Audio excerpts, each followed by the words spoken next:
ইসরায়েলের আগ্রাসন দিন দিন যেন মাত্রা ছাড়াচ্ছে। গাজায় একের পর এক হত্যাযজ্ঞ, আল আকসায় হামলা আর নিরীহ শিশুদের রক্তে রঙিন হয়ে উঠেছে মধ্যপ্রাচ্য। এবার আর চুপ থাকছে না মুসলিম বিশ্ব। নতুন ফ্রন্টে নামছে পাকিস্তান ও তুরস্ক। দু দেশের নেতা একে একে মুখ খুলেছেন, কড়া বার্তা দিয়েছেন ইসরায়েলকে। তারা শুধু উদ্বিগ্ন নয়, প্রস্তুত হয়তো পাল্টা ইতিহাস লেখার জন্য।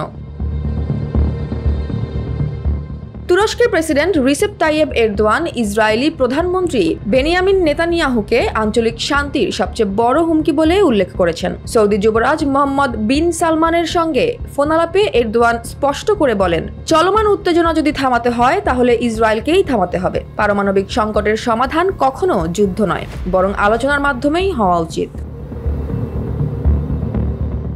এই বার্তায় স্পষ্ট, তুরস্ক এখন আর কূটনৈতিক নীরবতায় নেই। অপরদিকে ইসরায়েলের আগ্রাসনের বিরুদ্ধে এবার সরব পাকিস্তানের প্রতিরক্ষা মন্ত্রী খাজা আসিফ বলেন, আমরা ইরানের পাশে আছি। আন্তর্জাতিক সব মঞ্চে আমরা তাদের পক্ষে অবস্থান নেব।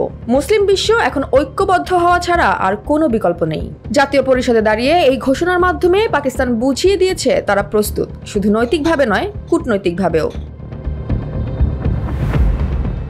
এদিকে নেতানিয়াহুর একটি পুরাতন ভিডিও আবার ভাইরাল হয়েছে। সেখানে তিনি বলেন, ইরান ও পাকিস্তান হচ্ছে ইসলামী মিলিটেন্সির আতুরঘর। এই দুই দেশই ইসরায়েলের ভবিষ্যৎ টার্গেট। আর এই ভিডিওটি এখন যেন পুরো বিশ্ব জুড়ে ঘৃণার আগুনে ঘি ঢালছে। এখন প্রশ্ন আসে, ইসরায়েলের একতরফা আগ্রাসনের বিরুদ্ধে মুসলিম বিশ্ব কি তাহলে এবার এক মঞ্চে দাঁড়াবে? তুরস্ক ও পাকিস্তানের অবস্থান কি কেবল কূটনৈতিক, নাকি আসছে আরো বড় কোনো ঝড়? Joya Hasan, NPB news.